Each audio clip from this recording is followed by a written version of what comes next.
My name's Ed Piskor. I'm Jim Rugg. Jimmy, we got a special guest in the house today. I know I say it every week, man, but this is somebody with one of the most unique careers that I can think of, and we need to figure out how the heck it even works, man. From Tulsa, Oklahoma to California, all the way to Texas, man, we have the great artist Coop. I don't know what to call you, man. Cartoonist, painter. I do everything. Including building shit with Legos.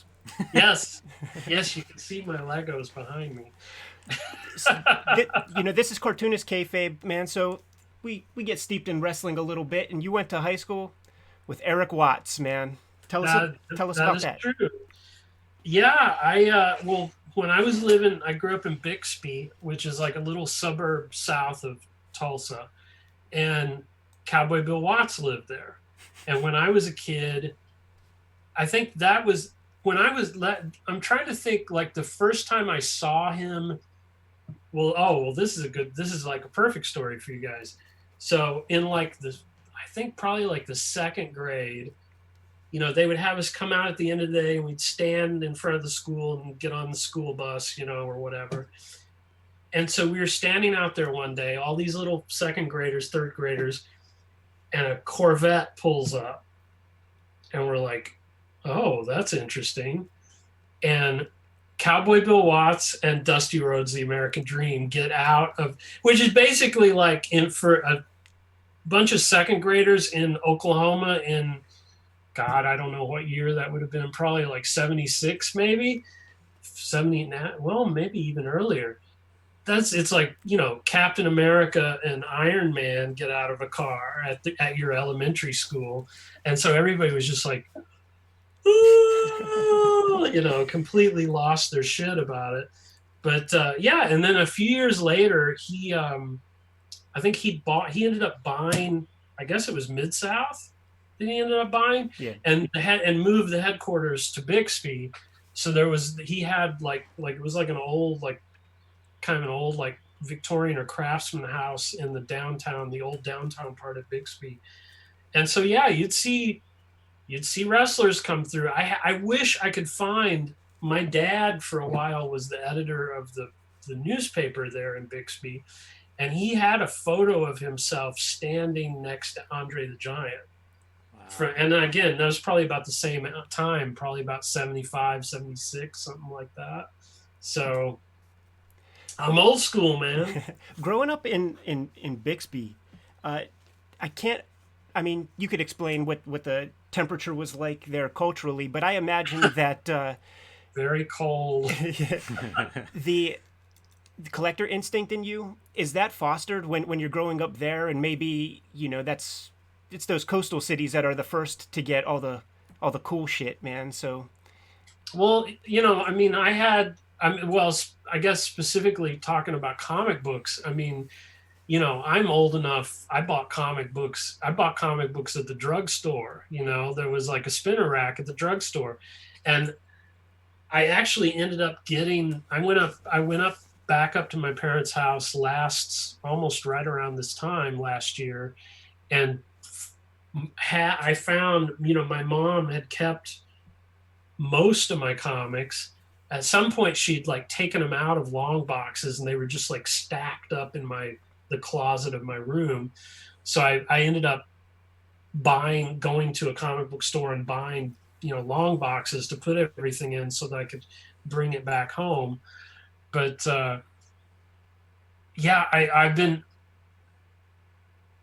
it was really interesting to go through all that stuff. And at some point I started buying comics. I guess when I was in high school, I started buying comics. There was an actual comic book store, nearby. But most of the comics I bought as a kid, I bought off the newsstand. And it's funny because I've been following. There's a Twitter account called the Spinner Rack, and they'll do like on this day in 1981, these comics came out. And it's wild because I'll see those pop up, and it's like there's stuff that I remember that I bought, and then there's stuff that I remember looking at and having to make that choice of like, well, I've only got $2 or however much I had at the time This is of course back when comics were like 35 cents, because I'm really old. But but yeah, it's funny to see all that stuff like pop up again, and just like thinking about like how much I was into like Michael Golden when I was that age. And I mean, that was, I was, in fact, I was just looking at a Michael Golden drawing yesterday, and I was thinking about how when I was a kid, I would look at that stuff, like Michael Golden or John Byrne or any of the guys who were like the hot shit artists of that era.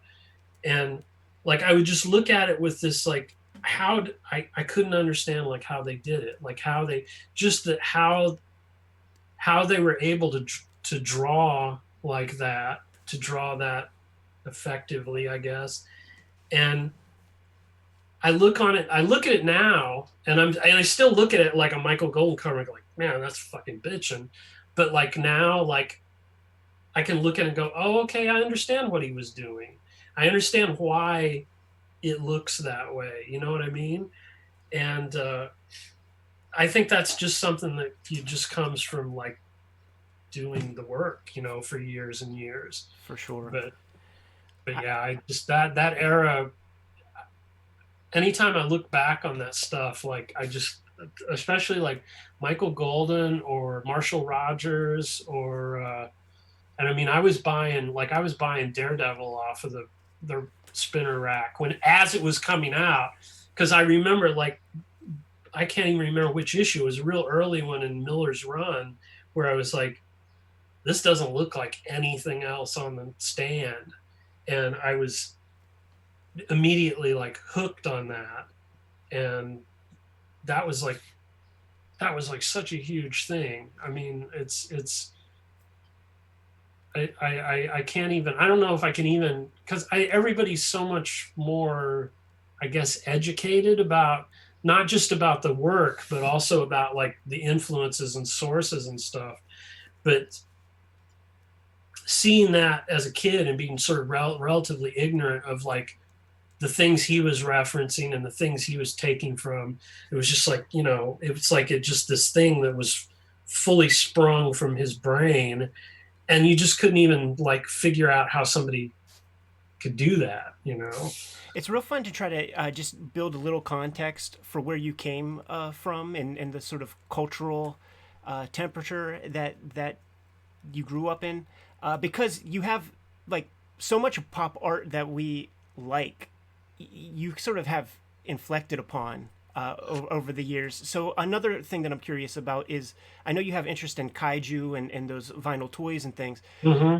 When that kind of shit like Ultraman, Ultra 7, all of that stuff, when it would be syndicated here in the States, it was largely in like places with some sort of Asian populace, Sure, Hawaii, Cali, basically the cities that have like a Chinatown or something. Like this is where you would be able to find that stuff. Were you aware of this kind of material when you were growing up? Because I associate kaiju with you as well. Yeah, most of those shows didn't make it to Tulsa when I was a kid. My only interaction with that stuff was like the toys, because like the Godaiken pieces that were like sort of the American release of like real legit Japanese toys. Like there was one in particular that was this big Tetsujin 28, about that tall, that all his body panels connected magnetically, and you could open it up, and there was like, and it was just like, it was like a Japanese toy. Like Japanese toys, they're sick. They always go the extra mile. And I remember this one kid that I knew, who was kind of the rich kid that I knew, had that toy. Like he got that toy, for Christmas or birthday or whatever. And I just fucking lusted after that toy as a kid. And then just like I had another friend who had like, and he was much more of a comic book kid than I was. Like a lot of my comics that I read early on were like, I read his comics, but his parents had bought him all the fucking Mego superhero figures. And he had the big bat cave that like, it was like It was that weird like vinyl covering cardboard, and it all sort of unfolded like an origami thing. And that was another thing as a kid. I was so fucking jealous of that kid because he had all the Mego toys.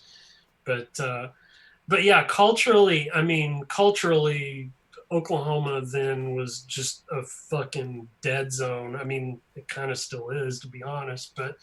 But so yeah, the how I started to get into like the whole the bit. Well, I'll tell you the sort of patient zero for all this, because I was starting to, when I was like a teenager, I was starting to do, well, I mean, I did artwork since I was 5, but when I was a teenager, I started trying to like work, you know. So I got a few little advertising jobs and things when I was 14, 15, I guess. And then I ended up hooking up with, not hooking up in the sense that we say hooking up today, but this woman, Michelle Flazemski, who was at the time, this is probably 1984, was the manager for the Flaming Lips and was also dating Wayne from the Flaming Lips.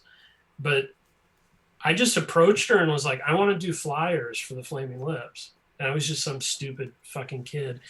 And she's like, yeah, sure, because nobody gave a shit about the Flaming Lips back then anyway. But so through that, I started doing that, and I ended up getting connected with like, well, you know, this is all, needless to say, this is all pre-internet. So via mail, I started sort of getting into this circle of people that at first it was just like a lot of rock and roll people, like guys in bands and guys that were making zines and shit like that. And then this guy moved to Tulsa, this guy named Dale Crane, who at the time was working for Fantagraphics as an art director. And so he moved to Tulsa. Basically, he moved to Tulsa because it was cheaper and he could still work like long distance. And one of my friends' parents knew him and introduced me. And so he was the guy that he's like, oh, well, have you ever seen this comic? And, you know, gives me a copy of Love and Rockets and like, you know, all the, like the stuff that Fantagraphics was doing, but well, like, Fantagraphics wasn't doing very much back then, like Dalgota, I guess, and like stuff like that. And he also, through him, I made connections with this guy, Doug Erb, who at the time worked for Fantagraphics and is like a designer and artist. And through him, I ended up becoming friends with the Hernandez brothers. And then through them, I think Pete Bagg and Klaus, Dan Klaus. And now this is all like 1980. I think maybe the first issue of the original Lloyd Llewellyn had come out at that point, but maybe like the first couple of issues of Neat Stuff. So this is like, you know, this is like a whole geological era away from like right now, you know. But I was really lucky because making that connection with all those people, especially guys like Dan, he was really supportive of me, and we would send tapes around, like mixes of just like weird, like, because all of us were going to thrift stores and hunting down like weird records and stuff like that, and that was a really fertile ground for me. And like most of the connections that I end up using, like especially after I moved to California to become part of, you know, to just like get work, you know, came out of those initial, you know, connections. And I mean, I'm still friends with all those people today. We're not sending each other like mail art anymore, but the internet ruined it. I've kind of been wanting to get back to doing like real, like old school, like mail art. Because I think like more artists should be doing that, you know? We have a P.O. box with the show, and one of the things we do every week is just go through the mail. And there are young enterprising cartoonists, man, who send us their zines and comics, and make sure to draw some fresh shit on the envelopes and whatnot. That's awesome. Well, yeah, that's the whole. I mean, and that's the whole thing. Like when people ask me about like career advice or anything like that, it's always like just work, just do a lot of fucking work. And I mean, like well, both of you guys are good examples of that. But I particularly remember like Ed sending me like years ago, sending me like that first book that you did, which was the Phone Freak book, and I was being and I remember, and the book looked great, and I was like, fuck, this guy's like, he's doing it right. He's fucking doing the work. I mean, there's so many people today that think that you don't have to do any of that work. You just have to like be like an influencer on Instagram or something. That I mean, because you really like any kind of art or photography, anything, that old saw about 10,000 hours or 10,000 drawings or whatever is so fucking true. I mean, that's you got to put that in. You got to put in the effort, or it won't ever happen for you. I'm so happy to hear you talk about that. Going through thrift shops and like kind of digging for this stuff, like almost like archaeologists or something, uncovering this. Because I would look at like later, I would look at things like Fact Sheet 5 or any of these like mail order distributors of mini comics, and it is this thing of discovery, of like hunting and randomness that, man, it's hard to find it anymore. But a lot of people I look up to, they have that in common. When you see Dan Clow's studio, you see bits of that, binders of things that he's put together over the years, whether it's tape trading or artifacts that he has painstakingly uncovered. And I think that hunt is valuable. Finding those things randomly is huge. It's how you sort of see what attracts you and also gives you some new ideas. Just in the conversation, like I can draw direct connections from, like, you go on Clow's spinner rack with those like paperback books, and the lettering from those things, I see a lot of similarities in some Coop silk screens from the 90s, man. Sure. I mean, and we were all coming from the same source, because we were all, well, like when I started working on, like right after I moved to LA in like 80, well, I moved to LA in 88. So like 89, 90, I started working on the book CAD with like Adam Parfrey, Dan Clowes, and Charles Schneider, and a ton of other people. But most of the stuff that was in that book that was like reprinted material came from us, because we were the ones I distinctly remember, like right after I moved to California, I was out in a thrift store in or an old like used bookstore in San Bernardino, and there's just the place was a rat's nest. There were just like boxes of magazines and shit. And I drag out this big box from under a shelf, and it's all 50s men's mags. Like, the like the Sunbathers magazines and like the men's mags and all of that stuff. And I ended up, buying the whole thing for, like $30 or something. And a lot of the stuff from CAD ended up being in those magazines. And because, it's so hard to explain to people that weren't around pre-internet how different it is to, well, like with music, like I remember when I was a kid, I was up at my grandmother's house, and whenever I would go to my grandmother's house, I would walk. There was like a convenience store or something a couple of blocks away, and just because I was bored as shit, I would walk over there and look at comics and buy a Slurpee or whatever. And I remember seeing this magazine, and it was the Cream Guide to Punk Rock and New Wave. And so this is like 81, maybe 82.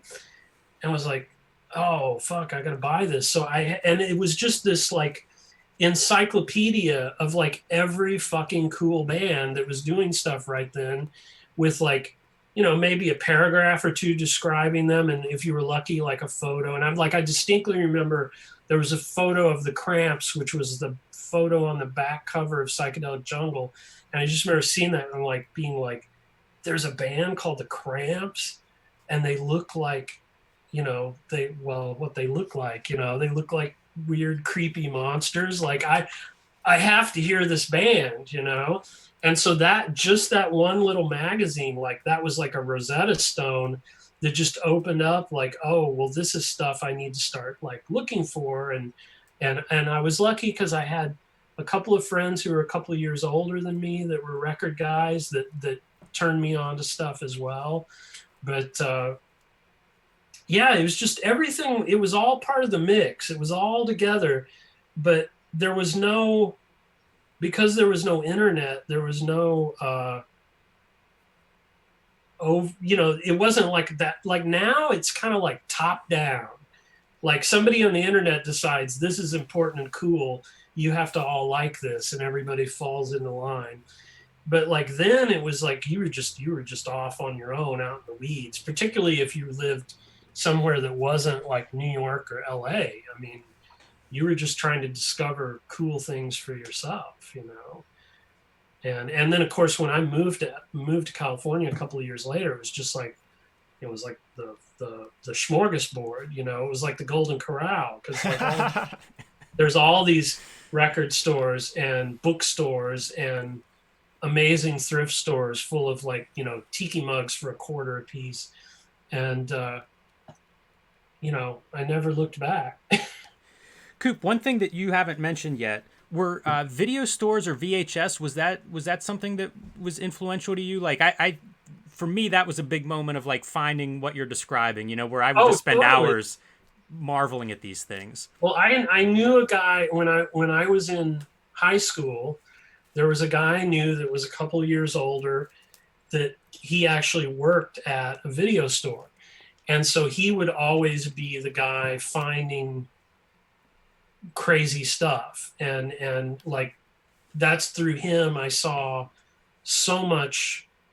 I mean, well, everything, all the sort of, and also that was around the time the Psychotronic movie book came out. And just like with that Cream magazine, it's like, oh, I have to find this. I have to find this movie. I have to find this movie. And my dad was like also a movie guy, and he was like one of those guys. He bought a VCR as soon as like he could afford to buy a VCR, because he before we even had a VCR, he'd be like, okay, we have to stay up late because they're gonna play, the Maltese Falcon or something. And so I kind of got that from him. But then, in the 80s when videotape stores were like a thing, that blew the doors open, because all of a sudden you could find Russ Meyer movies and like all those weird exploitation movies that were in Psychotronic. And it's a lot of time was spent taking various drugs and watching weird fucked up movies on VHS. That's my teenage years. Stuff like Russ Meyer, that did that stuff ever get a proper release? Like every time I ever saw those things on VHS, it would be bootlegs. Well, at the time, you could actually, this is like 84, 85, 86. You could actually buy a videotape from Russ Meyer himself of like, all of his movies, most of his movies. And he would actually be like his like street address. Like, and I definitely got Faster Pussycat that way. And excuse me. And that was just like, yeah, it's so hard to, like, I was just thinking about this the other night because I was like looking at Amazon Prime for something to watch, and I was like, there's like every Jess Franco movie is on Amazon Prime. Like, and that's like, you used to have to just like really like I remember I went to Switzerland for an art show in like 2001, 2002. And I found this weird like DVD-R of some Italian heist movie. I'd never heard of it. I'd never seen it. It wasn't even dubbed into English. It was still in Italian. But I saw the cover and I was like, that's cool. I'm buying that. And I got it and it was amazing. And I spent years trying to track down a copy of it, like a proper copy with like an English dub or subtitles or whatever. And there was, that's another thing that used to exist that I guess doesn't exist anymore. There used to be a place called Video Search in Miami that and it was that old school thing of like, you would send away a self-addressed stamped envelope for a catalog, and they would just send you this like stapled together Xerox sheets of like, and each page had like 700 movies on it or something, and then you'd order something from them, and they just they make a DVD, make a VHS tape of it and send it to you. And I got all this crazy stuff back then that with like there's a movie called The Three Fantastic Supermen that is, and I found it on YouTube not too long ago. It's like the coolest superhero. Like, I wish the Marvel movies were that fucking cool. Like, it's just completely fucking nuts. And there's one guy in the movie, and I've actually seen him in a couple other movies, and he was like an Italian, I guess a gymnast or an acrobat. And he does this crazy shit in the movie that it looks like stuff from like a Hong Kong kung fu movie, but with no wires. He's just like, he's like bouncing on those like those little round trampolines and fucking flying through the air. And it's 1966, and it just looks insane. And so that's more of my junk that's like litters my brain to this day. So one thing I think of with your work, of course, is hot rods. When does that enter your world? Is that when you moved to LA, or was there something from your childhood that put that in place? Well, I mean, I always grew up with kind of car culture, and like my grandfather was a mechanic, and like I had friends that were into cars when I lived in Oklahoma, and mainly into stuff like 60s muscle cars and shit like that. And then when I moved to LA, like I was very lucky because almost immediately after I moved to LA, I met Robert Williams, and like Robert Williams invited me to his house, and of course he had an amazing 32 Roadster, and through him, like that was when I started going to I remember the first Ratfink reunion I went to was like in 88, I think. And like it was in this little shitty shop down, like a painter's shop in Downey, and like Von Dutch showed up, and that was like, I mean, because Von Dutch died right after I moved here, so that was like the only time I ever even like saw him or met him or anything. But through that, I really started to get into sort of Southern California like hot rod culture, because there was a whole group of guys. Originally they were called the Chiselers, and then they changed the name to the Choppers. And one of them was Robert Williams' nephew, Aaron, and a guy named Keith Wiesner, who is also an artist and painter. And like it was sort of just their group of friends, and they had started building. This is like late 80s, early 90s.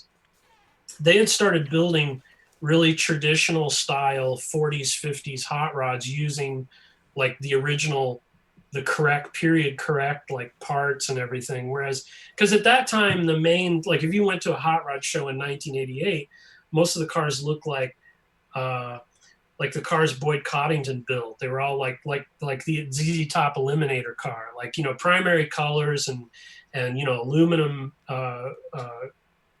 billet aluminum wheels, and very sort of high tech and slick.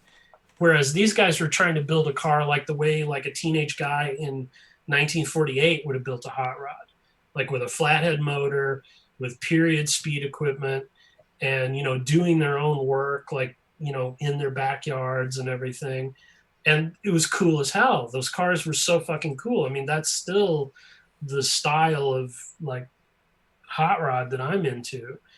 And it's funny because now Aaron, the other day I was watching, Aaron has a son, Ben, now, who's like 21 or 22. And now he's a YouTube star now, making videos of his dad working on his hot rod. So it's just it all comes around. But yeah, I mean, and of course that was and then even before like I moved to California, I started tracking down uh, Ed Roth stuff, and that was because of well, and this is Peter because of Peter Bagg. When Bagg was editing Weirdo, I can't remember which issue it was, but he did a whole section of like all those bitchin' like Ed Newton monster shirt drawings that Ed Newton did for Roth. And it was like when I saw that as a kid, it was like I knew it. It was something I was familiar with because I'd seen it like growing up, but I didn't know anything about it. So that was like the first time I was like, oh, I can connect a name to this. I know who this is. And I started kind of from there tracking down, like figuring out like who Robert Williams was. And then that got me more into the undergrounds, like Zap and everything. And then I mean, and I got very heavily at that point, I got very heavily influenced by the Zap guys, especially Robert Williams, because that was like just well, I was doing drugs then too. So of course I appreciated Zap comics. There's parts of that correspond very cleanly with just the collector mentality of like I mean for myself I remember seeing the Big Daddy Roth like t-shirt designs in old comics, and then it's much later when you see a tchotchke or something of a Ratfink, and it's like, what, this is that, and then it just grows, and then I see the Coop, the Ramones cover or whatever that has Well, the car. And yeah, and then that was about the same time like the Birthday Party did that record Junkyard that has a Roth monster on the front of it. I can't remember the guy who did that one. I can't remember his name. He's the guy who was sort of doing all Roth's stuff in the 80s, but I can't remember his name now. were you reasonably established before you went to LA, or did you kind of go there on a lark and find your footing? And if so, how did you find your footing when you established roots? Well, I mean, at the time I was living in Oklahoma. This would have been 87, 88. I was doing a lot of I was doing flyers for bands. I had started doing stuff with my friend who lived in Springfield, Missouri, had a band called the Royal Nonesuch that was they were like a 60s garage kind of revival band. Like they were the guys wearing the pointy Beetle boots with the Dutch boy haircuts and everything, and playing old, Easy Beat songs or whatever. And I ended up doing a lot of stuff for them. For a while, I was doing a comic they had their own little sort of newsletter thing that I was doing a comic for. And because of them, like I started traveling, like I started going on the road with them. And that was how I ended up getting the first time getting out of Oklahoma and going to the East Coast, going to New York and going to Chicago. And that opened up my world immensely, and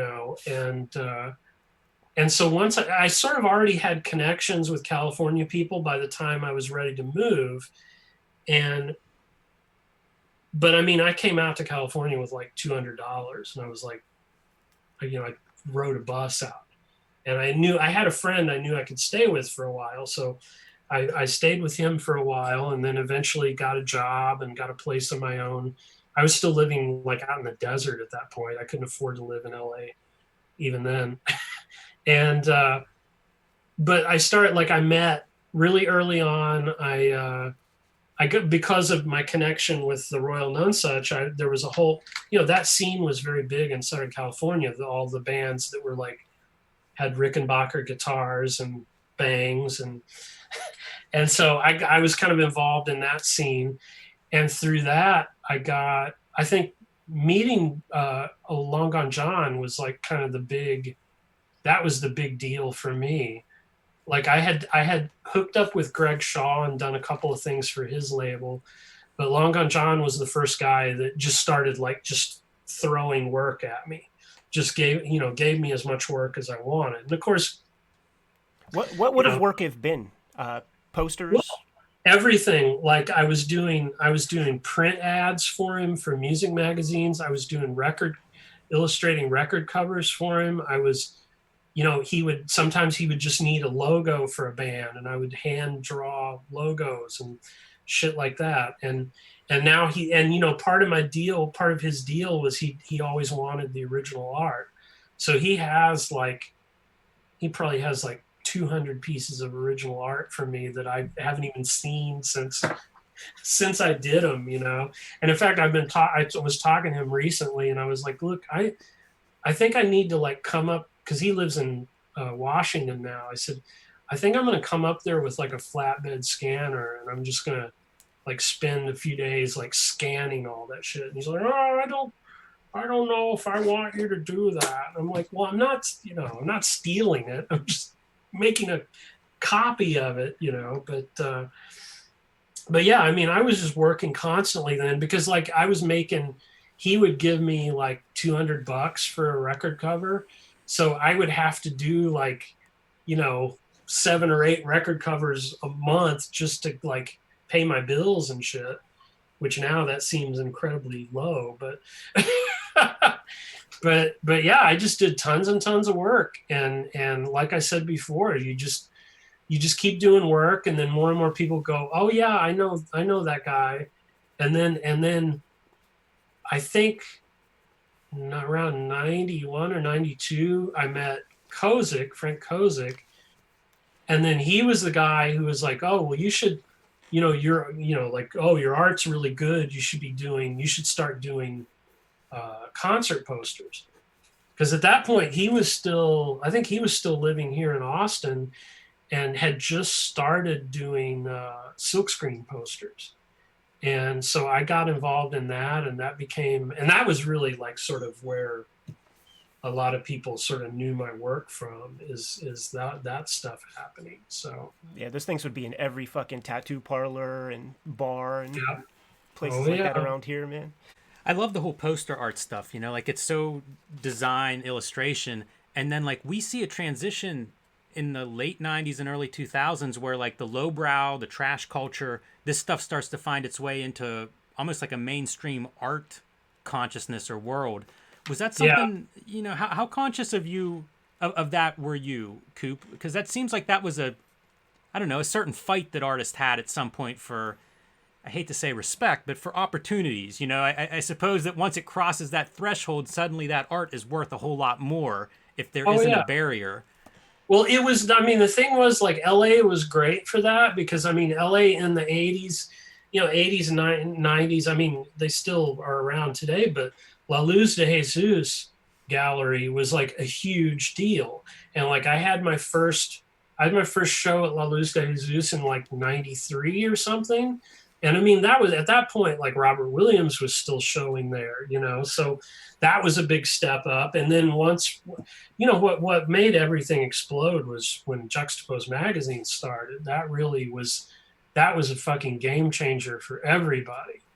And because that was how, if you were a person like I was 10 years earlier, and you were stuck in Oklahoma or somewhere, all of a sudden on the newsstand was this art magazine with, street art and, rock poster art and underground comics and lowbrow and just all that stuff that up until that point, the only people who knew about it were kind of the people doing it, really, and that just blew everything open.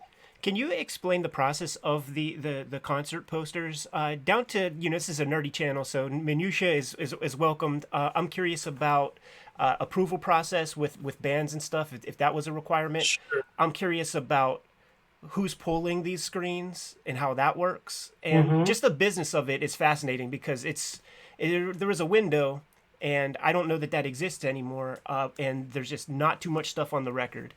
Well, yeah, at the time that started happening in like the early 90s, it was like the sort of that first core group of people was like Kozik, this guy Lindsey Kuhn, who started working as Kozik's screen printer, and then just started making his own posters as well. And then there were a couple other guys. There was there was this, well, it was two guys actually called Taz, that called themselves Taz, that were in LA, that were sort of doing, they were more influenced sort of by Kozik, because it was the same kind of like appropriated images with like, you know, block text, the very much, and the fluorescent colors, very much that style of like what Kozik started. And then there were like a couple of leftover 60s guys like Gary Grimshaw that were still doing stuff, and that was about it. I mean, there, I'm trying to think, there was a guy in, Was Pusshead one of those guys? well, Pusshead was kind of always off in his own thing, and you know, that guy kind of blows me away, because he is somebody who from the beginning seems to always have made the right kind of business move as far as building his like his identity and his brand. And I mean, because he has fans that are just so fucking rabid for anything that is attached to him. Like, well, like I, you know, record collecting, I'm a big Rocket from the Crypt fan, and I have, because I was friends with them, I did posters for them back then, and I have like all their records, like all their singles, all the LPs, everything. There's only one that I don't have, and it's one that was done for the Pusshead fan club, and it goes for like $2,500 for a 45, you know. So I'm not going to be buying one of those unless I win the lottery or something. But like Pusshead just always, like anything he makes, it's kind of like well, like Cause is like this as well. Like, you know, they send out an email and say, oh, tomorrow morning we're dropping a 6 foot tall, you know, fiberglass statue. There's only 100 of them, and they're $15,000, and he sells them all like in 5 minutes. You know, it's like, man, I wish I could do that. Here I am busting my ass. But anyway, to get back to the posters, like for me, well, when I was living in Tulsa right before I left, I was working in a print shop, and I was learning pre-digital pre-press. So I learned how to do color separations with like Zipaton, like old school, like the way that comics used to be color separated. And I learned all these old production skills that when the silkscreen thing happened, I was like, oh fuck, I know how to do this. I know how to cut Rubylith color separations, and I know how to. So I just like fell right into it because I already had like the skill set for it, and I ended up. I met another guy in LA that was a screen printer, and I helped him set up a shop, and we were splitting the rent, and so he and I would print all the posters. So at that point, like the first year or two, I was doing everything, like soup to nuts. And at a certain point, I ended up making a deal with this company called Art Rock, and they started actually publishing, printing my posters for me. And then I would just go like sign and number them and get a check basically. And, you know, for a while there was like, it was good money because there were only like 5 of us doing it, you know. But then once the you know, the whiff of dollars got into the air, all of a sudden there were like 100 guys trying to do the exact same thing, even to the extent of guys like just like tracing my fucking art and just doing, you know, the 15% different version of it, you know. And it just got huge. And about 2001, I just kind of said, I don't think I want to do this anymore. Well, and because going back to what you asked earlier, when we started doing those posters, there was no approval process. There was nothing. I would get a call from like a concert promoter and they'd be like, hey, the Melvins are coming in March 16th. Do you want to do a poster for that? Yeah, of course.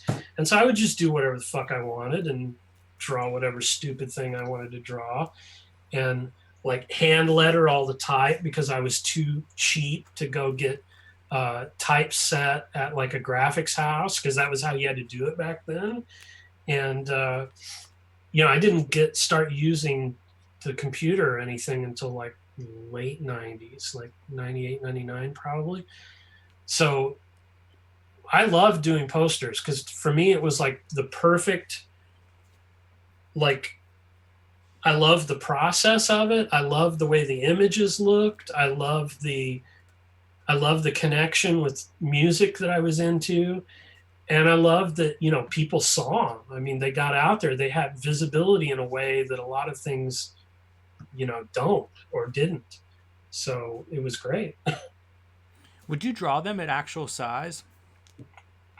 I would, those old posters were all about, the printed poster was like 22 and a half by 35 because that was just the size of paper that we could buy.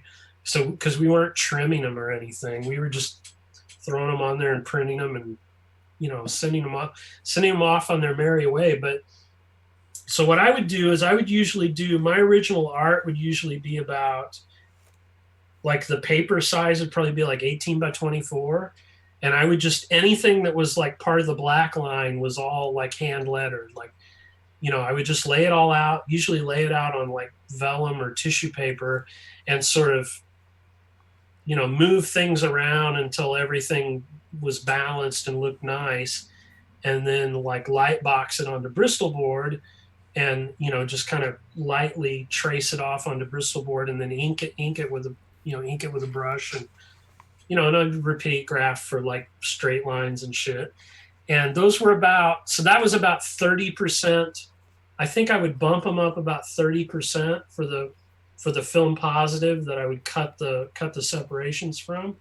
And it was a totally different thing, because this is another thing that I know you will appreciate. Like, in those, like, now everything I do, well, everybody, I'm sure, you do artwork and then you scan it digitally. Back then, anything like that you wanted to reproduce, you had to go to a graphics house with a stat camera and get a stat shot, and for the posters you had to get a film positive shot. And I still remember like the day I went into my graphics house that I'd gone to for years and years with like a piece of art. I'm like, okay, I need a archive stat of this, and I need a film positive at 100 and whatever percentage up, I would do it. And they're like, we just got rid of our stat camera. I'm like, what? Like, what am I supposed to do now? How am I supposed to be an artist? And so I had to go out. That was when I had to go out and like buy a fucking computer and buy a scanner and start. And it kind of sucks, because the beautiful thing about the stat camera that I don't think people appreciate is, like, because it resolves the image optically instead of digitally, instead of, ones and zeros, it makes the lines a lot crisper and nicer, and like it fixes a lot of your mistakes when you shoot a stat of line art, whereas digital, a digital scan is very fucking unforgiving, and you usually have to do a lot of work to kind of make it right after you scan it. And I knew a place that was going out of business, and I almost bought a stat camera. And I was like, what am I fucking thinking? I can't, stat cameras are they're like 12 feet long, it's like, I didn't even have any place to put the fucking thing. So, but man, I miss stat cameras. We had one of those at the Kubert School, and there was an actual room dedicated to it, and there's some sort of track and dolly system for when you have the reproduction wheel and you try to figure out like the exact percentage reduction or not, like, and you got to turn a damn volt crank to get the camera to move up and down. You're probably the last, generationally, like the last person that like sort of did that and has an understanding of that.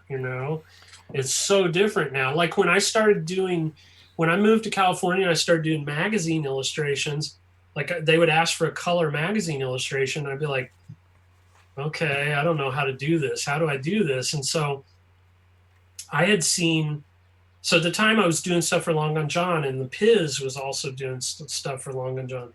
And he was kind of a prick, to be honest, but I mean, he was a prick to me anyway, but I think he saw me as like competition, but but he had done a magazine illustration for like Hustler, and I'd seen it was like a film positive on top of like a piece of thick board with the, gouache underneath and a blue line, and I was like, well, how do you do that? And he's like, I'm not going to tell you. I was like, great.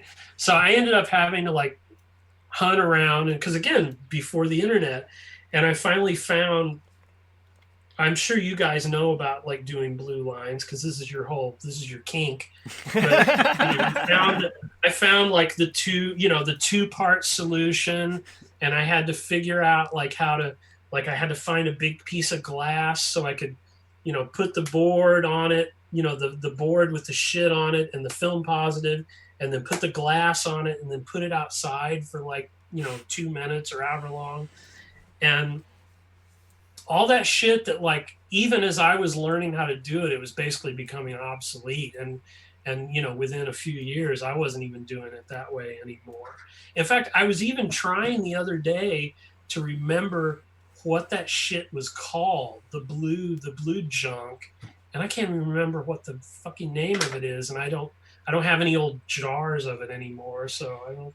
That part was actually a revelation. I think we interviewed Kevin Eastman last week, and he talked about the solution and to make the blue line. And as far as I knew, it was like that was like another service that like the photo bureau could provide. Is like just bring your shit there, like Right. it come back, you get some. See, blue he line. was lucky. He could afford to have like a service bureau do that shit. I had to do it myself. But that was how like, and that was around the same time. Maybe a couple of years before was when like the first comic I remember seeing this in was Dreadstar, where you started seeing comics that were printed on the Baxter paper, and instead of doing the flat mechanically separated colors, they were actually doing the blue line overlay. I guess Lynn Varley was doing that on like Ronin and Dark Knight, and that was how they were all doing that. Like any kind of painted cover, that was the technique that they were using if they weren't actually, painting it on a piece of board or whatever. So all that's gone. I still have a roll of like Scotch tape fucking registration dots. Oh yeah. Over there. I don't think I pulled one off in about 20 years. I bet it's just a piece of gunk Just right now. solid now. Well, yeah, because like now, like I still do silkscreen posters, but like I do all this, I'll draw the original art, scan it in, digitally do all the separations, and then I just like I email it to my printer, and they do all the grunt work, all the production work on it, which is great. But like I still like I really enjoyed cutting Rubylith. I was a lot faster.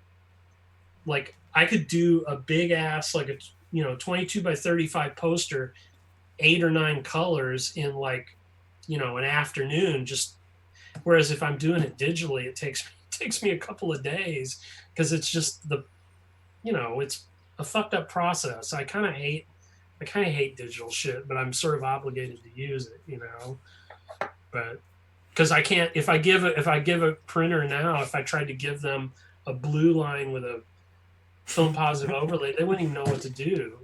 They would just scan it. They'd take a picture of it with an iPhone probably, and then use that file.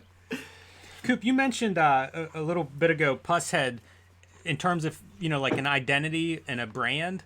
When do you start thinking about yourself that way? Well, I think honestly, I kind of thought that way pretty early. I think just because I saw that as in my naivete, I saw that as that's what you do. You sort of build a style or a brand or whatever. It's the same way like when you were kids and you're drawing comic books, you spend more time practicing your signature than you do like, practicing drawing something, and so I just sort of, but also I mean the work itself was a lot of it was just I was just drawing things that I thought were cool or I thought were interesting, and I mean, and I was definitely influenced by well, like I said, having a relationship with people like Dan Clowes and Peter Bagg, like they were sort of constantly hipping me to stuff that would get kind of absorbed into what I was doing. And, because when you're young, you just like everything, you're a sponge. You soak up everything that you see that's like in any way cool or interesting. But I mean, from a very early age, I mean, the thing I was kind of going for visually as an artist was like basically Wally Wood. Like that's the way I wanted to ink. That was the kind of subject matter that I was into, that kind of, well, for me, retro kind of science fiction and horror. And I mean, I'm trying to remember when I got, because they started reissuing the old EC comics as actual comics in, I guess, the middle 80s, maybe middle later 80s, like 86, 87. I don't even remember who was doing that, but that was kind of the first access I had to all that stuff, apart from like seeing those same artists working in like Mad Magazine and in old issues of Mad Magazine. But those ECs were like a revelation.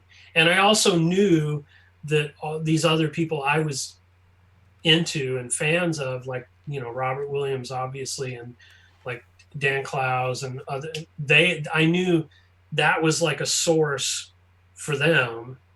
So I knew that it was important for me to kind of absorb that source material as well, and then of course a couple of years, after I moved out to LA, I started tracking down the big, as I see behind you, the big Cochrane, collected volumes of the black and white stuff. And that was like, and I mean, of course, that was a revelation, because there's that's, you open up that big oversized black and white art and it's like an instruction manual. You can look at it and go, okay, now I understand, how he's doing that, what he's, and so that was like very, very educational. And then also when I first met Robert Williams in like 1988 or whatever, I had a big wad of crap that I had drawn over the past few years, and he went through it and looked at it, and he was very encouraging. But the first thing he said, he was like, well, what are you using to ink this? I said, I just, like flare pins, and he's like, he's like, you gotta get a Winsor Newton Series 7 brush, and you gotta start inking like with a brush, like a man. And I mean, I'm so glad that he like jumped on me about that, because I started that immediately, and it made such a huge difference from trying to draw what looked like brush lines with a pen to actually using a brush. And I'm still amazed that more people it seems like the brush, not as many people are, like most people that are like cartoonists now, like especially people that are like alternative cartoonists or art cartoonists or whatever you would want to call them, a lot of pens still, and I love inking with a brush. I mean, I'm much more into the look of that, I guess. But I've never really. I need to actually go back and try and work with like a crow quill pen, and because I've never really tried to like get my pen game on, The wrist action is so much different, like, because it's all pulling strokes, and Yeah. and like that adjustment to your motor response is like better to learn that shit younger than older, I would imagine, just because you have a million hours practice of just being able to draw whatever lines, any sort of direction. I actually bought nibs and everything earlier this year with the goal of like, I'm just gonna start working on my sketchbook with the nibs and see how I do with it, and just kind of give, gotta have another arrow in the quiver, like you gotta keep building those skills, man. You touched on it a little bit earlier when we were talking about the poster game, and there were dudes who were tracing your work and maybe adding a couple of zits on the face or something and calling it their own. One of the big values that you've provided to me and a lot of people in my generation over the years, when social media started, was you were very transparent with the business part of illustration and being a working professional. Would be seeing back on the MySpace days even, I would be seeing you kind of calling out people who were like bootlegging your work on I remember Mexican fireworks. Oh yeah, I remember that stuff. But then there would also be times where you would put like redacted because you were nice enough to these people to not show their email address off, but people who were fucking with your money and shit like that. And the first kind of correspondence I had with you was, I'm 22, 23, just getting fresh in the game, and I'm getting no respect and having to chase my money all the time. And I see that an established professional who I really freaking dig has to do it the same. Major reality check. And I'm just like, sent you an email like, it happens to you too? And it never fucking ends. I mean, you're always chasing people. That's kind of why I moved my business into a model where I'm sort of not, I mean, I still do commercial stuff whenever people offer it to me, but like, I'm not really dependent on that anymore. Like everything I do now is like, I make something and I sell it, and I don't have to deal with, and like, if I deal with a vendor that's like like when I did the sketchbook, I found a printer to print it, and I sent them the files, and they're like, oh, we can't print this with the, there's 3 images here that have nudity or whatever. And my assistant was like, okay, well, we can pick out some alternate image. And I'm like, fuck that. I'm paying for this. I'll go find another printer. And I found another printer, and it was fine, because it's just like, I don't have to eat that shit anymore, and that's the great thing about putting in the effort on building up your business model, is that you can sort of avoid, once you get fucked over on something, you can hopefully avoid getting fucked over on it the next time. Yeah, shame on you too. Time 2, 3, 4, 5, man. You got to. Well, and also like, but going back to what you were saying about being transparent about stuff, part of that goes right back to the story I told you about Piz, because after he did that to me, like not sharing that information for no reason other than just, dickishness, is I sort of said, well, that's a good example for me of like what not to do. And so from then on, anytime somebody asked me a question about the business of what I do, or like just the technical end of things, like how do you make a silk screen poster, I would just go out of my way to talk to them about it and say, well, look, this is how you do it. This is what you got to do. These are the things you have to buy, blah, blah, blah. And, 95% of the people you explain something like that to, they never fucking do anything with the information anyway. But the people who do, and then they get successful, and you can look at it and go, oh, that's awesome. I fucking helped that person achieve this thing they wanted to achieve. That's fucking cool. And I don't want to be I don't want to be that guy to some young guy that's like, get away, kid, you bother me. Like I want to support people, other people that are doing cool shit. The other piece to that is you're always a big proponent of, kids, get fucking paid. This is a business, and quit doing shit for free. Yes. Well, and because I think a lot of young artists, I mean, and I did this too when I was a kid, like you get excited about wanting to do something, and it's like, oh, my favorite band, wants me to do a record cover or whatever. And you got it if for nothing else, for the sake of all the other artists out there, because if there's one guy that's giving it away for free, then nobody else gets paid, because they go, oh, well, I can get it from that guy for free. Why are you charging me for it? I always describe it as like, we exist in like our business, there are no unions, but there are scabs. Yeah, that's true. That's totally it. Well, and comics is such a weird the business of comics, particularly like the mainstream companies, is so like it's been off in its own little world for so long that it like if you haven't been a part of that world, it makes no fucking sense. And like I'll give you an example. I got in the 2000s, I got contacted by DC about doing covers, like being a cover artist. I'm like, fuck yes, that sounds great. And so I start talking to them and I'm like, well, what's, like, what are your rates? What are your, and I'm like, well, we have this, we pay you this much for like the black and white inked cover. And I said, well, I do all the color, I do everything on my art. I don't want somebody else coloring it. And they're like, well, we can, and they gave me this one price.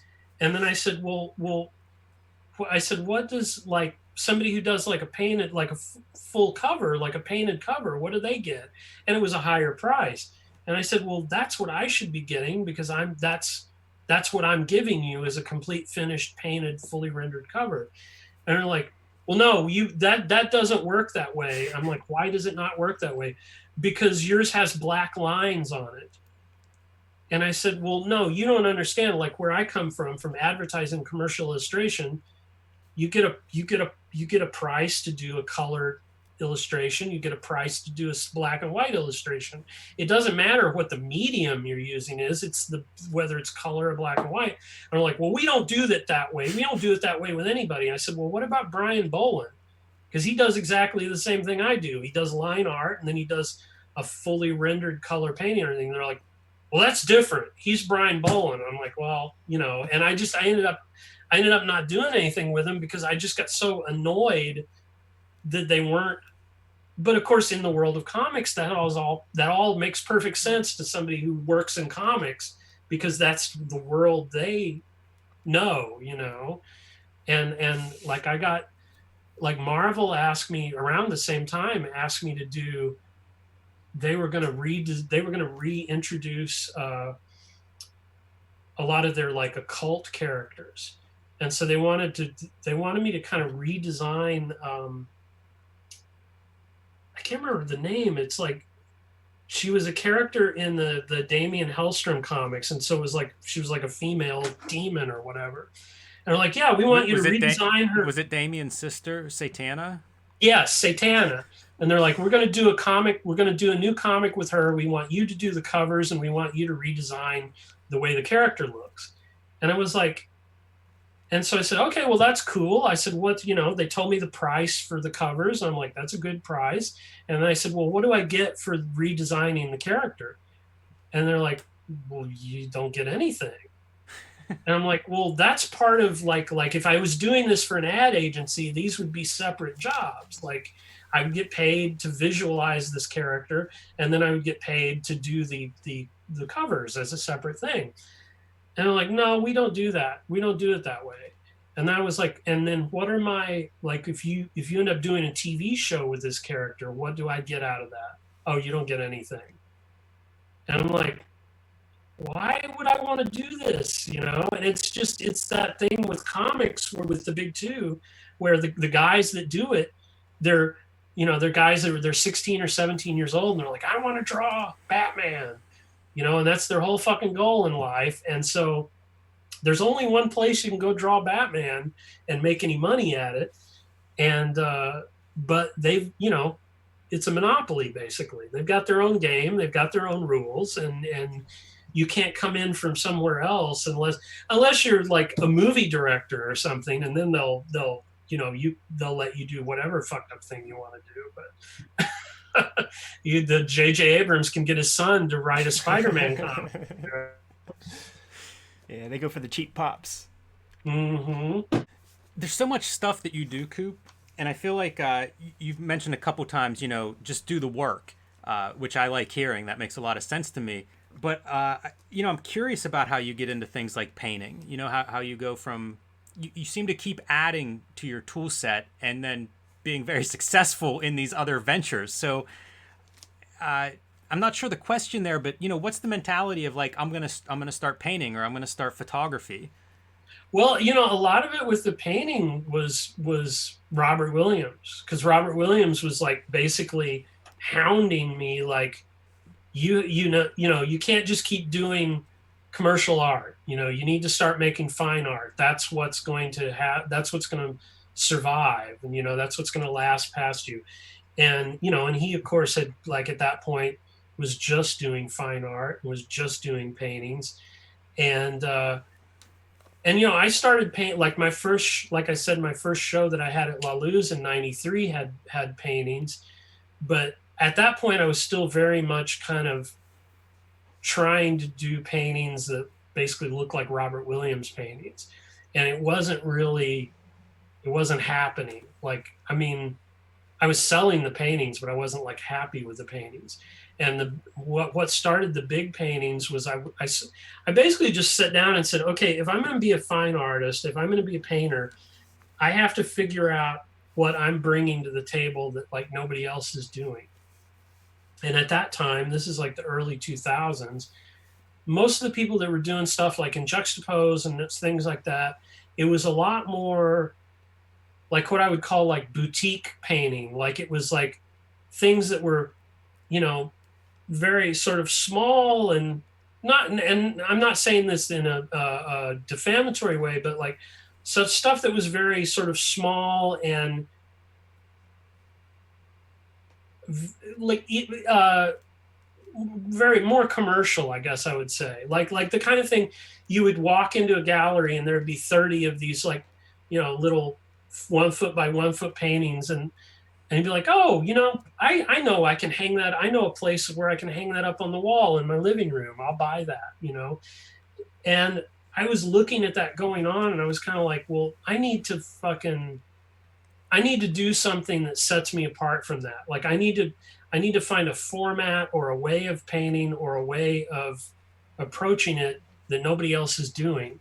And at that time, and I mean, I've always been very into like that first wave of pop art in the early 60s. And so I was like, well, and I love James Rosenquist. So I was like, okay, well, James Rosenquist's MO was he would do these large pieces with multiple panels, and he would take images out of magazine advertisements or the newspaper or whatever, and collage them and sort of reinterpret them and turn them into his own work, basically. And I realized, like, well, I could do that same technique, but because for 15 years now I've been making, record covers and magazine covers and posters and all this other crap, I already had my own like morgue of images. Like I could exploit my own images in a pop art way instead of exploiting other existing work, commercial work, other people's work. And so that was kind of the genesis of that idea of doing these big pieces. And I mean, I did really well with them. And but the weird thing was there was sort of a weird turning point in LA where all the good galleries kind of went away. And then I was like, well, if I don't really have a gallery to show anything in, I'm not really, I can't really do anything with that. So, I mean, I kept painting, and I mean, I still do commission paintings.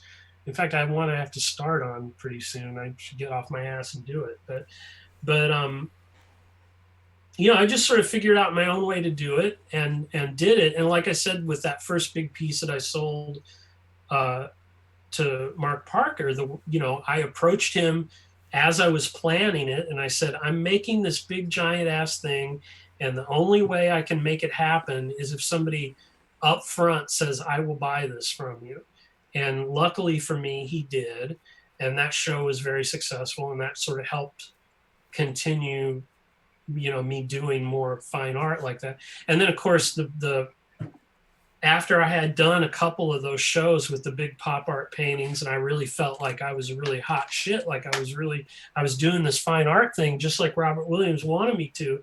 I go over to a party at Glenn Bray's house, and Bob and Suzanne are there, and I see Bob, and I'm like, I said, I just did you see the new paintings? I just delivered some new paintings to the gallery. And he's like, I guess you think you're some kind of pop artist now. It's like, oh fuck, man, I cannot make this guy happy, you know, like that's Bob. But Everybody has their impersonation of Robert Williams as well. It's like, yeah. you can't tell a Robert Williams story without going into the curmudgeonly but gracious Jimmy Stewart. Yes. And then as far as photography, like when I was a kid, my dad was a photographer and had like a dark room, and so he taught me when I was young, like really young, pretty young. He taught me like the basics of photography, like film photography. And then I sort of didn't do anything with it for a long time. And then in like around 2006, 2007, I was hanging out with a bunch of, at that point, a lot of people in my social circle were photographers, and most of them had, girlfriends or wives that were models that were always available for like doing photo shoots and stuff. And I what happened, the real turning point was I was in a car accident and I broke my leg. So for like 3 months, I couldn't stand up to paint, like, because I had to have crutches. And so I said, well, I'm going to go buy, I haven't had a camera in like 20 years. I'm going to go buy a camera. And I bought, a digital, what was then a very nice digital camera. And I just started, like what we talked about earlier, I just started shooting. I carried it with me everywhere. I shot everything. I went, and then right around the time when I broke my leg, I said, well, I'm going to try, like, my friend, Jamie, who was a model. I said, well, I want to start trying to shoot with models. Will you work with me? And so for like the first year, I was just every couple of weeks, I would get together with her and shoot stuff. And I was sort of learning what I was doing, and it just kind of went from there. I mean, the photography, I still haven't really, like, I've had some photos reproduced in Taschen books and things, and I sell prints and do okay with that. But like, I still don't really feel like I've done anything with it. Like I've done anything with it, like commercially. Like I still want to do a photo book at some point, but. When you were sliding that stuff out on Flickr back in the day, man, perhaps even as a consequence of playing around in the fine art world and attracting that kind of crowd, there were lots of people in the comments that would often intellectualize, these photos of girls spreading their butt cheeks and stuff. And you were like, dude, I'm making porn. Like, it's just. I'm just that was my whole thing, was just pursuing my interest wherever it took me. But it's weird because it ended up being like, after I was doing it for a while and sort of learning what I was doing, I started to realize, like, well, the way I'm using color and stuff is a lot like the way that I was doing my paintings. And also the photography kind of started influencing the way that I was the way I was drawing and painting. And I was sort of it made me think about like light and color in a much different way, because you were getting, like, shooting stuff every day. You're getting day-to-day, like, practical knowledge of, like, this is how a shadow looks when it falls across someone's face, or, this is the way a woman's, body looks when she, twists her waist, and, those are the muscles that you see, all those things that you pick up from things like life drawing, for instance. And, so it all influences one thing. And then, like, I had a very brief period in the late 90s where I was trying to direct music videos. And I got involved with an agency a director's agency that had a bunch of directors that they represented. And so I would go to see, like, when I was sort of learning it and figuring out how it worked, I would go into the set of other directors working, and I would see, like, these guys would just go in with sort of a vague idea and shoot hours and hours and hours and hours of footage to edit it down to like the 3 minutes of like sort of interesting looking visuals. And so I went back and I was like, well, that seems like a real waste of time. They should be like storyboarding these things. So when I started to get jobs doing music videos, I would sit down with the tape of the song and I would storyboard out my entire idea, storyboard out every shot. I even had it down to like I was, I had the stopwatch and I was timing my cuts as I was doing the storyboards. And I remember the first time that I actually went to shoot something that I had storyboarded out like this. We had like 1 day to shoot. We shot 40 or 50 setups, which is unheard of for that kind of thing, because I had all my storyboards and I could show him the cinematographer, like, yeah, this is what I want. I want these two characters and this is how it's going to look. And I remember going back and we'd only shot about 40 minutes of raw footage and my producer flipped out and she's like, you didn't shoot enough stuff. We're not going to be able to cut this together. And I'm like, I shot every board. Everything that's on the boards is there. And, it all cut together. I was right. It all cut together fine. But I felt so vindicated because I ended up getting out of that because I just couldn't hack that world for whatever reason. But I felt really vindicated years later. I was watching a Michel Gondry documentary, and it was showing his working process. And he does the exact same fucking thing. He storyboards out every video. He times it to the song. Like he already has it. He basically has it shot and edited in his head before he even, steps onto a soundstage or something. So, and I mean, all this shit's applicable.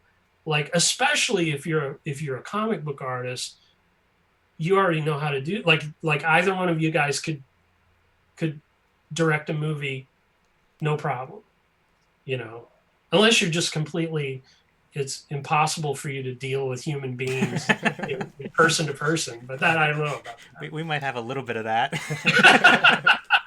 You got one, man? Because I got a good closer. Yeah, man, take it away, because we could be here for another several hours if we keep going through my notes. It's true. And Coop, man, I hope we could do it again because we didn't even talk about specifics on some of the art stuff, man. There's too much peripheral Coop shit that we had to get into, man. But closing question and observation. The first time I ever saw the Satanic Bible, it had Coop cover, Coop illustrations. Purple cover, I think, is the one that I remember, man. Mm-hmm. You are probably the only person we'll ever be able to interview who could tell us Anton LaVey stories, man. Oh, well, I mean, he was great. I mean, I considered him a friend, and I used to go up and, with my ex-wife, we would go up because I would go at that point. I was working with Frank Kozik. Frank Kozik was publishing my posters. This is like late 90s. So I would go up to San Francisco every couple of weeks to sign posters.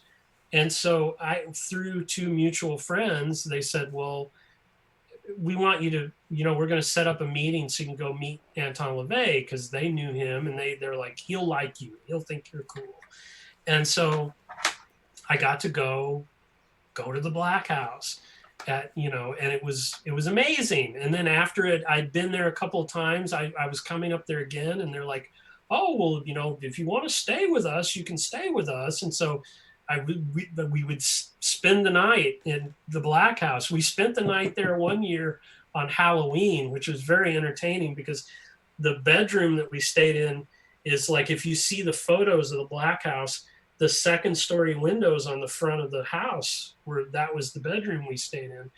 So we were there on Halloween, and I can't remember when we finally, because he was one of those guys that would stay up all night, but when we finally went to bed, there were people driving by, like, on Halloween, like yelling out the window of their car at, "Hail Satan!" So, but I mean, Anton, he was an amazing guy. He had all the stuff that we think is cool that we're into.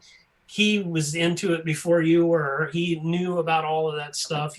He's a large part of why that stuff came back around and became recognized. I mean, like Betty Page. I mean, he was kind of the person who brought Betty Page back into the public eye, and he was an incredible guy. He was a fascinating guy, and there's a really good documentary that Nick Bougas did where he interviewed him at the Black House, and this was right around the time like I was hanging out with him, and it's a really good interview with him because it really captures his sense of humor, and I mean because he could be a very silly person, which was very enjoyable. I mean he had that kind of thing of, you know, the expectation that people have of him is not what he necessarily was. I mean, he was sort of he had that very corny kind of sense of humor, like almost like dad humor, you know, what we call dad humor now. But he was a great guy. I miss him very much. He was super into like everything that I was doing at that time as far as artwork, and he really felt like I was making satanic artwork and it's funny because I have one really good story so I was up there one year on New Year's. Oh, actually I have two. I'll tell the second one later, but I was up there on New Year's Eve, and because we wouldn't even see him until like 11 o'clock at night, and then be up all night talking and drinking coffee and talking about stuff. And so we're there and it's getting later, and Doctor's wife Blanche says, "Oh, well, you know, someone else is coming over tonight. He just had a concert here in town, and it was Marilyn Manson." And so Marilyn Manson walks in, and he's, you know, he looks like Marilyn Manson. He's got his Marilyn Manson costume on, and you know, he also very nice guy, very cool guy, very smart guy. But so we had a nice evening hanging out with him, and then finally he left, and we were sort of cutting it up after, and Dr. Lay goes, "You know, he's an interesting young man. He's very smart." And it's like, "I don't know why he has to dress like that, though." And I said, "Well, you know, that's like his uniform. You know, it's like if he worked as a security guard, he'd have a security guard uniform. He has a Marilyn Manson uniform, you know." But and then, well, my favorite Anton LaVey thing is right before he passed away. In his house in the basement, and you can read about this in his biography. He talks about this. He had built a bar called the Den of Iniquity, and it was like a little bar and then he had an old Wurlitzer 78 jukebox, and it basically was meant to look like a roadhouse in the 40s. And he had built all these customized mannequins wearing period clothing that like would sit at the bar. There was like this drunk lady like kind of slumped over that clearly had like wet herself, and there was like a sailor, and you know, and so the whole time I knew him, I kept saying, "Well, I want to see the Den of Iniquity. I want to see the Den of Iniquity." And I said, "Well, you know, we've been kind of using it for storage. It's not really, we need to go down and clean it up and make it look presentable." So finally, the last time that I went to see him before he unexpectedly passed away, we get there and he says, "Well, we're going to go in the Den of Iniquity tonight." So we go downstairs. It's all lit up with, you know, it has like the neon sign and everything. And then the other thing, in the corner, there was a door. He said, "You know, go look in there." And you open the door, and it was this amazing thing that was like a Paul McCarthy installation. It was, you open the door and it looked like a little shitty hotel room from like a film noir, like a brass bed with a gun hanging in a holster on the corner, and, you know, the Gideon Bible sitting on the side table. And he had even built, because this was all in the basement, he had built a false window, and outside the window was nighttime, and there was a little neon sign off from, so you couldn't really see it through the window, but you would see the light come in and like, blink on and off, like amazing, incredible. And so we go down there, we're totally gaga. He's like, he sits down at he had a Hammond organ down there in a little drum kit, and he just starts playing like 40s, like what was like the pop music of the 40s, just like, but playing it in this kind of, very like sort of mellow, sad kind of like the music you would hear when a bar was closing, that kind of thing. And it was like the most magical experience I've ever had in my life. Like I remember when we ended up going, at that point we were staying in a hotel. We went back to the hotel, my ex-wife and I, and it was like 6:00 in the morning. The sun was coming up. And we were both like, we couldn't even go to sleep because we were just like, it was like somebody had stuck a 9-volt battery up our ass. We were just like, and it's like, and that was the thing, like when like Dr. LaVey talks about like magic, it's like, that was magic, that was like, we were experiencing real fucking magic. And, it was this evocation of a different time and place. And we were almost like transported there, and that was like incredible. Anyway, that's my good Anton LaVey story. It's fucking wild shit, man. When you were staying there, there wasn't a tiger on the premises at that time, was there? That was after the tiger, but the room that we stayed in, I was in there moving stuff around, and I look, and on the floor is this big iron ring bolted to the floor, like through on a big plate bolted to the floor. And I looked, because at first I thought, well, is that like a trap door or something? I start looking around. There's no, it's not cut out or anything. So we go down to hang out with him. I'm like, so now what is I said, we were upstairs and I noticed that big iron bolt on the big iron ring on the floor. What is that for? He's like, well, that was, sometimes we'd have to put the big cats upstairs, and we'd have to have something we could like, hook them to, tie them up to, so they wouldn't, jump out the window or something. It's like, Jesus Christ, there was a lion in that fucking room, Coop, what do you have? What do you have on the horizon? What do you have coming up? Anything you want to promote? Not really. I mean, this year has been so fucked up. Like, all of my appearances have gotten canceled, and I'm still like making stuff and selling stuff, but I think the next thing that my assistant and I are going to try to work on is, I've been working on a big new book of all of my posters and all of my like album covers, like all the rock and roll related shit. And originally I wanted to do like a giant ass book, like one of those big artist edition books, but I'm chickening out. I'm just going to do a slightly bigger book, but because I can't afford to print one of those giant.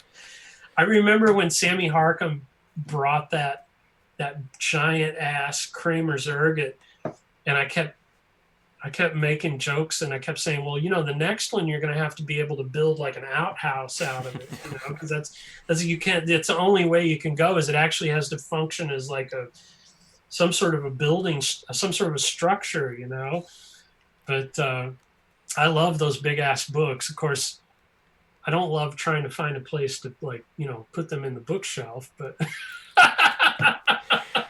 Coop, so not that you would know anything about that. Yeah, we just got these shits fucking stacked up. For the podcast listeners out there, it's Art of Coop, one word, on Instagram and Twitter, correct? Yes. And the links will be in the description below. Is there any websites or any other social media stuff that you want to point the Well, I mean, I have, like my Twitter and Instagram and all that shit, they have the links to all the Big Cartel store and the Threadless store and all that stuff. So awesome. And then there should be a link to the mailing list too, if people want to get on the mailing list. It was super awesome to finally, sit down and talk for a little while on the Kayfabe channel. I hope to do it again. We're running short on time right now. Well, now that I know how to do Zoom, I'm ready. We got to take you up on it, man, because we just scratched the surface, man. We got pages and notes here. Oh man. Okay, well, we'll do part 2 then. Coop, take care, man. Thank you. All right, man. Thanks, guys. Bye.